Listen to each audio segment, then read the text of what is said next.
1 cup आटे और चंद सब्जियों से जब आप ये रेसिपी बनाएँगे तो आप यकीन करें बड़े हों या बच्चे सभी आपसे माँग-माँग कर खाएँगे। बहुत ज़्यादा टेस्टी, बहुत ज़्यादा कमाल की बनती है। सबसे बड़ी बात कि बहुत ज़्यादा जल्दी से बन के तैयार हो जाती है और बहुत कम खर्च में बनती है। और बनती जब है तो आप यकीन करें इसका क्रंच इतना ज़्यादा कमाल का होता है कि आपका इसे बारहा बनाने को दिल करेगा। तो चलें जी अपनी मज़ेदार और ज़बरदस्त इस रेसिपी को बनाना शुरू करते हैं। बिस्मिल्लाहिर्रहमानिर्रहीम। अस्सलाम वालेकुम। उम्मीद है आप सब ठीक होंगे। तो इस मज़ेदार सी रेसिपी को बनाने के लिए यहाँ पर सबसे पहले हम ले लेंगे बोल और बोल के अंदर शामिल करना है हमने यहाँ पर 1 कप आटा। आटा ये वही है जिससे आप रोटी बनाते हैं, ठीक है। 1 कप हमने आटा ले लिया है। उसके बाद अगर आपके पास हो थोड़ा-सा बेसन तो इसमें आधा कप आप बेसन डाल सकते हैं, नहीं तो सिर्फ़ और सिर्फ़ आप आटे से भी बना सकते हैं। तो थोड़ा-सा इसको ज़्यादा क्रिस्पी क्रंची बनाने के लिए मैंने इसके अंदर 2 से 3 चम्मच सूजी डाल दी है, जिससे आपको इसका जो टेस्ट है ना बड़ा मज़े का मिलेगा और आपके ये जो स्नैक्स है ना बहुत ज़्यादा क्रिस्पी क्रंची बनेंगे। अब यहाँ पर आपने इन सभी चीज़ों को डाल कर के पहले तो अच्छी तरह से मिक्स कर लेना है। जब आप तमाम चीज़ों को अच्छी तरह मिक्स कर लेंगे तो उसके बाद हमने इसके अंदर शामिल करना है पानी। अब पानी जो है आपने इसके अंदर बहुत ज़्यादा नहीं डालना, थोड़ा-थोड़ा आपने इसके अंदर डालना है और आपने इसे मिक्स करते जाना है ताकि इसके अंदर कोई लम्स वगैरह भी नहीं पड़े। तकरीबन यहाँ पर जो पानी है ना आपने कम से कम भी 1 कप या इससे थोड़ा-सा आपको ज़्यादा डालना पड़ेगा। लेकिन कोशिश करें हल्का-हल्का पानी डालते जाइए, थोड़ा-थोड़ा मिक्स करते जाइए ताकि एक अच्छा-सा बैटर जो है ना वो बन के तैयार हो जाए। अब यहाँ पर ये अच्छा खासा थिक है तो मैंने यहाँ पर तकरीबन पूरा कप पानी जो है ना इसके अंदर ऐड कर दिया है। जैसे ही हम मिक्स करेंगे तो ये बैटर अभी भी थोड़ा-सा हमें सख्त लग रहा है, तो यहाँ पर इसके साथ ही मैं इसमें शामिल कर दूँगी तकरीबन आधा कप पानी का और। तो बाकी आधा कप हमने इसके अंदर डाल दिया है, यानी कि टोटल आपने इसके अंदर 1.5 कप पानी डालना है। डाल करके आपने इसको अच्छी तरह मिक्स कर लेना है और इसको आपने बीट करना है अच्छी तरह से कि इसके अंदर कोई भी लम्स वगैरह नहीं हो, ठीक है। ये देखिए इस तरह से करके आपने इसको अच्छी तरह बीट कर लेना है। बीट करने के बाद अब हमने इसके अंदर डालना है बिल्कुल थोड़ा-सा मीठा सोडा, जिसे हम खाने वाला भी सोडा कहते हैं, वो बिल्कुल थोड़ा-सा 2 से 3 चुटकी आपने इसके अंदर डाल देना है। अब यहाँ पर पहले आप इस बैटर की कंसिस्टेंसी चेक कर सकते हैं, इतना हो, ठीक है। इससे ज़्यादा ना तो पतला हो और ना ही बहुत ज़्यादा थिक हो। बिल्कुल थोड़ा-सा मीठा सोडा इसके अंदर डालेंगे, जिससे जब हम स्नैक्स बनाएँगे ना, एक तो वो बहुत ज़्यादा क्रिस्पी बनेंगे, थोड़ा-सा ये भी फूल जाएगा, जिससे ना इसके टेस्ट जो है ना आपको बहुत ज़्यादा मज़े का लगेगा। अच्छा, यहाँ पर जैसे ही आप इसे डालेंगे अच्छी तरह आप मिक्स कर देंगे। मिक्स करने के बाद अब आपने इसे रेस्ट पर छोड़ देना है ताकि इसके अंदर सूजी है, आटा है, सभी चीज़ें थोड़ी-थोड़ी सी फूल जाएँ। कम से कम भी आपने इसे 15 से 20 मिनट के लिए रेस्ट पर ज़रूर छोड़ देना है। तो यहाँ पर तकरीबन मैंने इसको छोड़ दिया है 20 मिनट के लिए। ये देखिए 20 मिनट के बाद काफ़ी हद तक ये फूल चुका है। हल्का-सा आप इसके अंदर चम्मच चलाकर चेक कर लीजिएगा, ये देखें।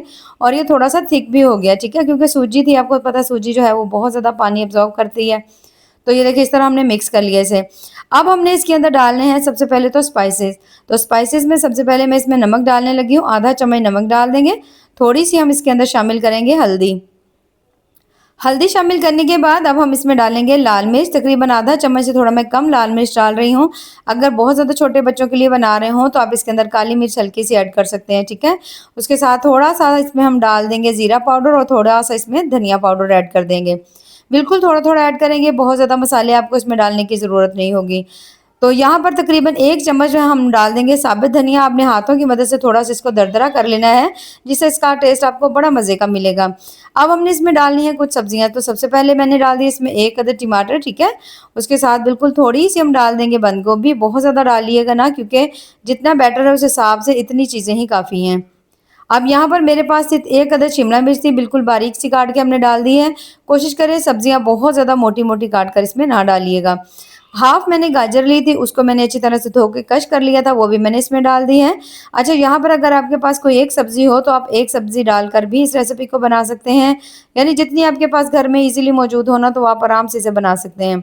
थोड़ा-सा मैंने इसमें डाल दिया धनिया। धनिया डालने के बाद अब हमने इन सभी चीज़ों को यहाँ पर अच्छी तरह से मिक्स कर लेना है।